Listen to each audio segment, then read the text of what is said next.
want to say that this is a very special episode, the first episode of the Scarlet Talks series. And today we're talking about voice. As a writer, I spend many years hearing my characters in my head, their cadences, their pain, their joy.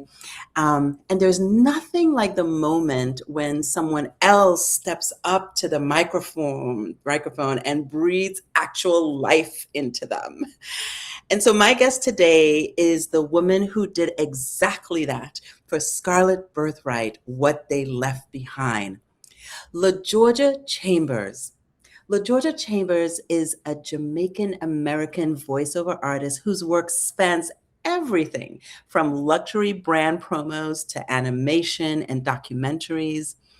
But for us writers, for me, she is the voice of Trisha.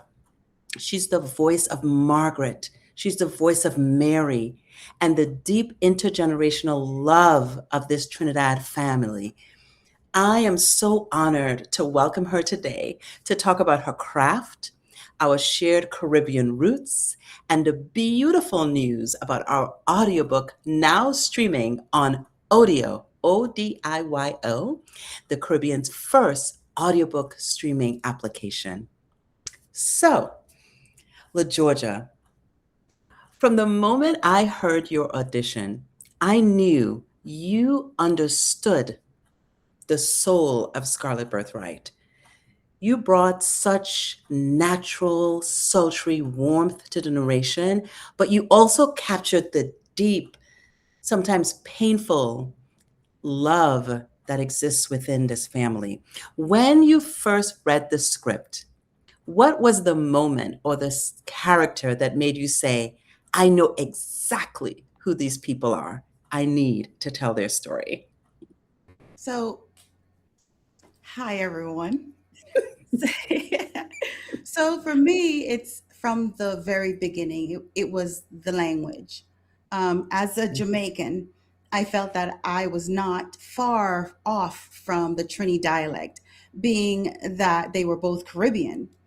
Then, when I read the audition piece with Trisha and her grandmother, having Mm, that discussion about having her father pay for her school, I felt family. There also was a moment early on where the silence between the words spoke louder than the dialogue. The dialogue, that I was thinking dialect and dialogue at the same yes. time, the dialogue itself. And that's when I knew it wasn't just about the characters. It was about what they were carrying, the love, the grief, the pride, but most importantly, the guilt of as you move through the story, they all had a hand in Trisha's fatherless upbringing, in a sense. Mary and Cecil, the grandparents, Cecil telling his son, Jerome, that he should be with a woman that was more becoming of the type of man he wants his son to be. And Mary feeling like she probably should have stopped it. To Jerome, Trisha's dad, who was trying to please his own father, Cecil, by marrying a woman his dad wanted him to. And then Margaret, Trisha's stepmother, who wanted nothing to do with Trisha. She felt this baby had invaded her life.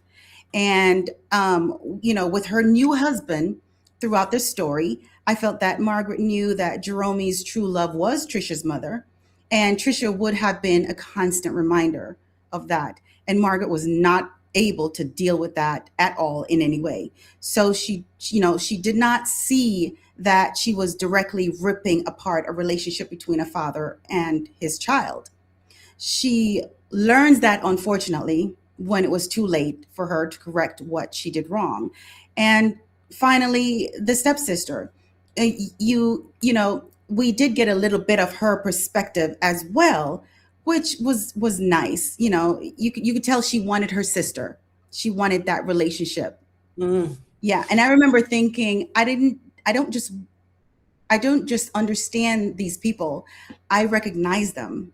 Like I said, mm, family. And like stories I've heard in pieces growing up. And in that moment, I knew this wasn't just a narration job, it was a responsibility. I needed to tell their story, not just with care and truth, but with respect. Mm. Look, Georgia, I felt everything that you just shared came out in our relationship as we developed through this process. And you spoke a little bit about sort of being very familiar with the Caribbean, I would say language, right? Because it's just such a mixture of so many things. It's way beyond the Trini dialect, right? Yes. So now that we talk about it, because Trini language is so incredibly unique, you are Jamaican and you navigated the Trinidad nuances beautifully. But Honey. behind the scenes, I know we had a good laugh about the word macocious, which, for those listeners who may not know, means nosy or meddlesome in Trinidad Mhm. and Tobago vernacular. I absolutely loved hearing about how you practiced it on your super cute puppies. Can you talk a little bit about that process? What was it like wrangling the Trini dialect, and how did your puppies feel about being called macocious? Okay, so wrangling the Trinidad dialect was so much fun, and at the same time, it was very challenging. We because as Caribbeans, we kind of have the same things, that we say, but we have different ways of saying them, and the words that we describe them are different. For the beautiful Trini, dialect, it required a lot of listening and a lot of humility and a deep respect for the rhythm of the language. I didn't want to just imitate it. I wanted it to feel lived in, natural and honest, like home for me when it comes to my Jamaican language. And I took that feeling into this to help me to bring that out. And listen, my puppies, they were very confused at first. Every time I call them macocious, I would sometimes say macocious, no, it's macocious. And I would listen to that guy say it again and again and again, macocious. Especially my baby girl, she gets this look like, excuse me, because she does a little tilt, she likes to tilt her head. And it was funny to see because when I would say to her in my Jamaican language, I'd be like, what make you so cautious? You always follow me everywhere we go. You always do me business. What you want? She just sit there and she's like, But what going on with mommy? well, Mommy going crazy. yes. What? See, I'm getting all mixed up now. With mommy. She's funny, but honestly, moments like that made the process feel alive.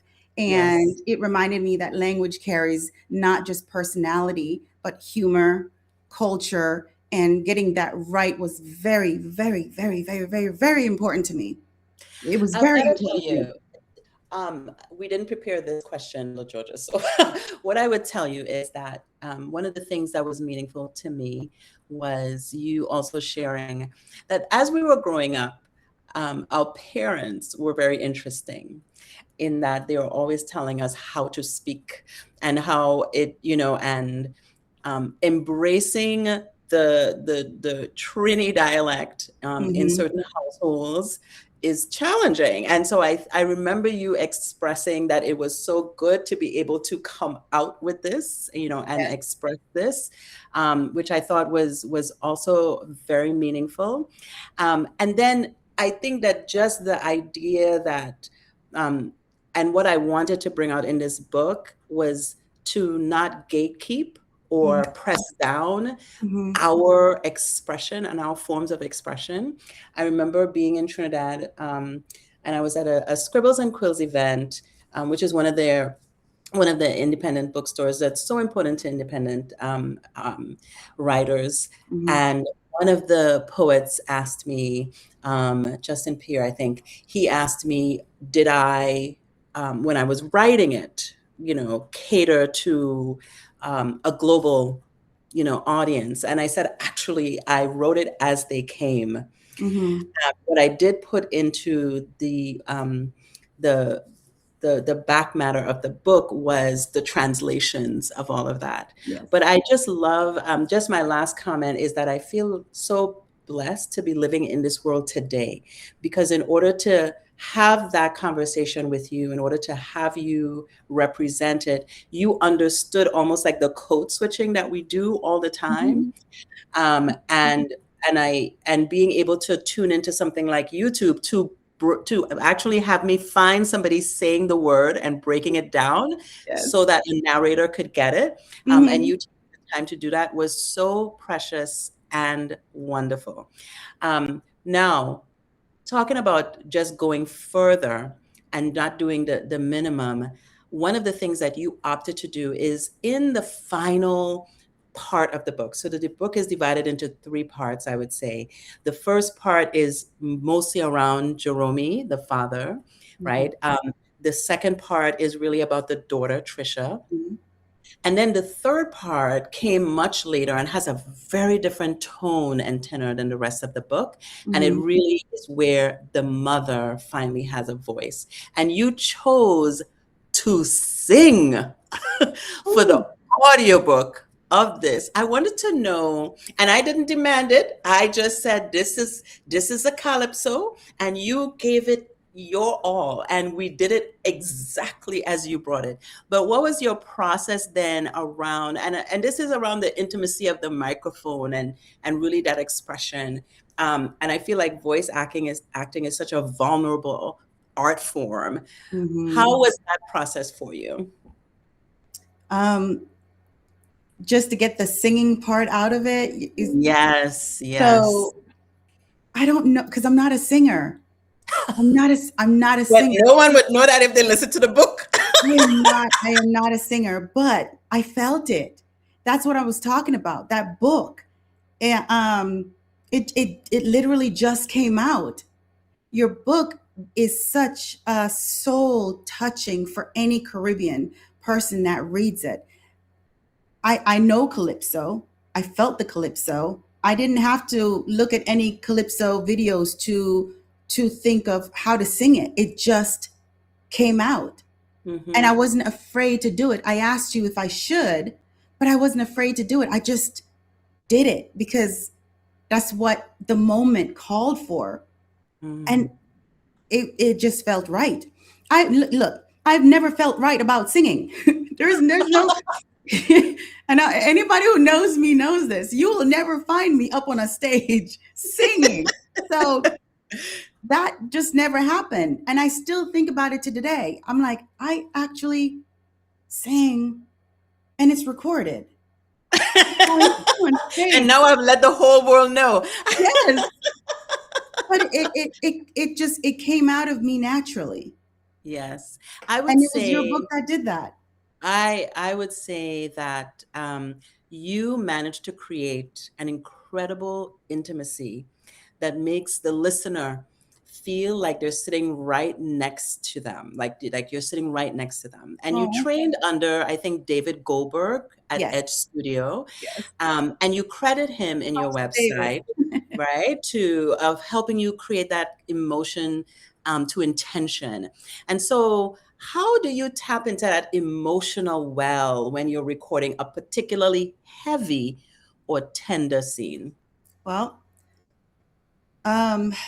honestly, I find it by tapping into my own feelings, having deep empathy for others, and having the emotional intelligence that was strong enough to be able to recognize what that person should be feeling given the situation that they're in. And so I felt like what was not needed is a performance.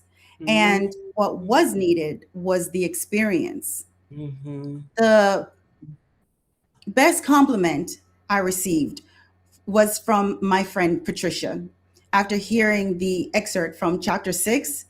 And she was like, "Oh my God, I need to know more. What happened?"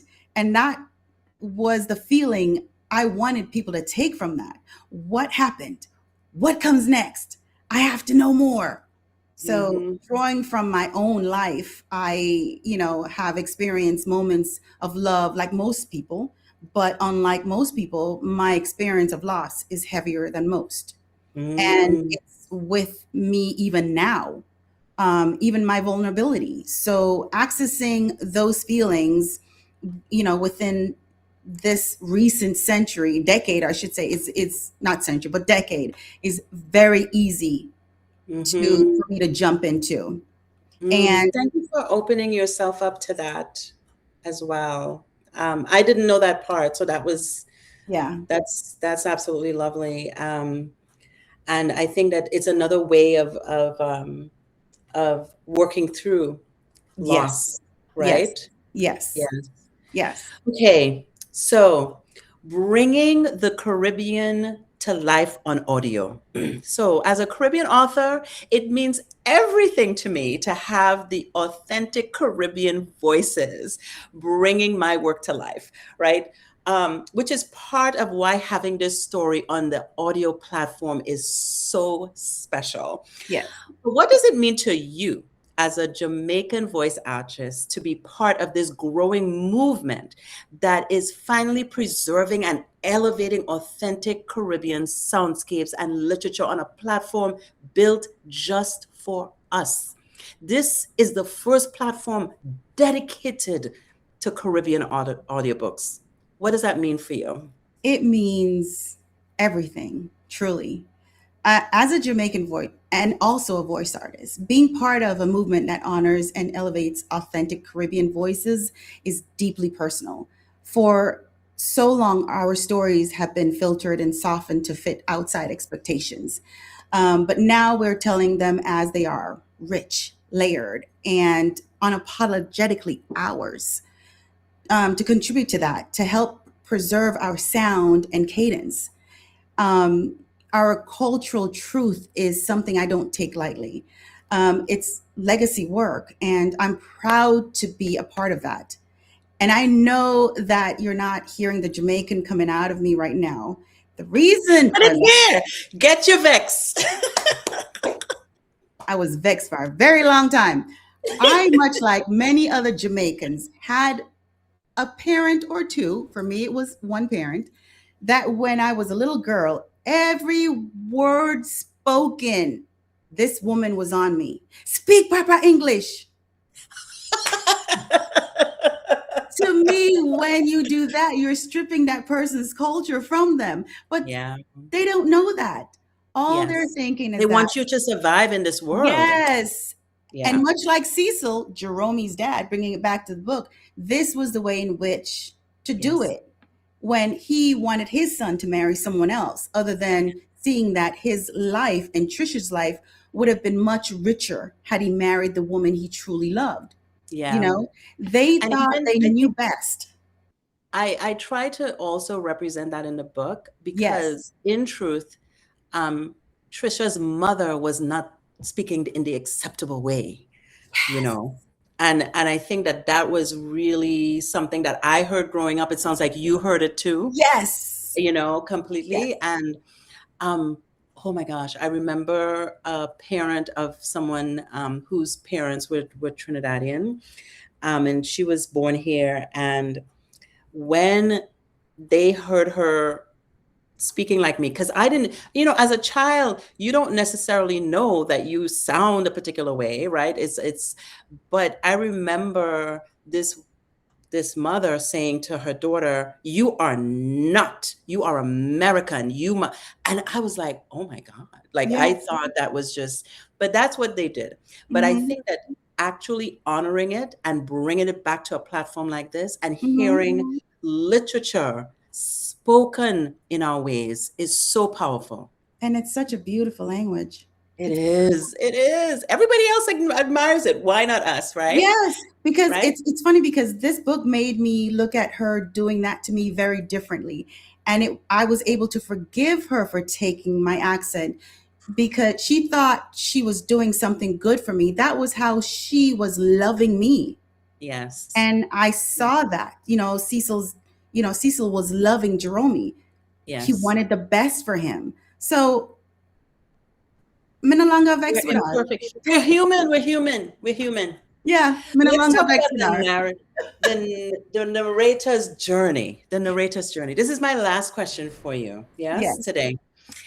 So on your website, keepingitvocal.com, you call yourself a natural storyteller. And I could not agree more. Still Before learning we too. wrap up, before we wrap up today, I'd love to know more about your story.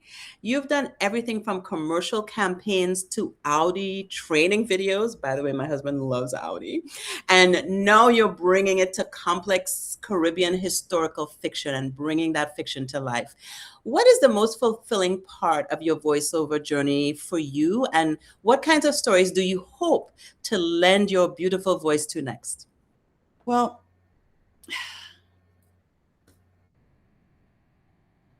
for me, it's the journey, and it's knowing that my voice through your story and everybody else's that made someone feel seen or understood, as I did with my mother with her consistent speak proper English, or even just a little, feel a little less alone. That to me is powerful. And if I can help someone through any of that, that is amazing to me. I love stepping into stories that have depth, stories that explore identity, love, resilience, and transformation. Moving forward, I want to lend my voice to projects that challenge me creatively and emotionally, stories that matter, whether it's romance, drama, or something deeply rooted in culture. I hope every performance to leave an impact. Um, and make someone feel like they were there with me, you know they were in the story with me, because we take on the life of the characters that we are portraying, and it feels really good, you know when we take on these different characters. It feels, and I think that's the drug about voiceover or any actor period. When you take on that character, you become someone that you're normally not. So it's very therapeutic, Mm. very Hmm. therapeutic.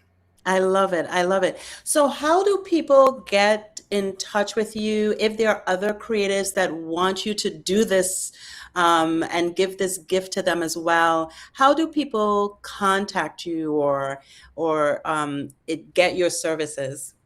They can reach me by going to keepingitvocal.com, or reach me by, lageorgia.chambers at keepingitvocal.com. Please. So, LaGeorgia, thank you. Thank Thank you. you. I am truly honored to have been a part of this. Thank you so much. I enjoyed every moment. Thank you. It was so wonderful. It was so wonderful. People, I cannot.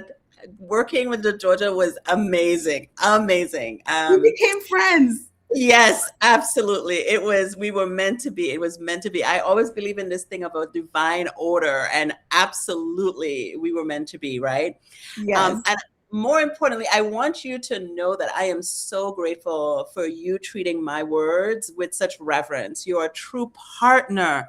And Oh, anyone looking for a voice that connects and charms and commands needs to be working with you, oh, period. thank So, to my listeners, if you haven't heard LaGeorgia's stunning performance yet, you can listen to it on for the book Scarlet Birthright: What They Left Behind right now on the Audio app, ODIYO app. Search audio in your app store. It's the perfect place to immerse yourself in Caribbean stories. If you're an author, a creative, or a brand looking for world-class voice talent, you can find LaGeorgia at keepingitvocal.com. Thank you for listening, for reading, and for supporting Caribbean listeners and literature. Next time, check me out on Substack. Follow for more. Thank you. thank you. Bye, guys. Bye. I'm not even sure how to stop. Oh, I need to do this end. I think so.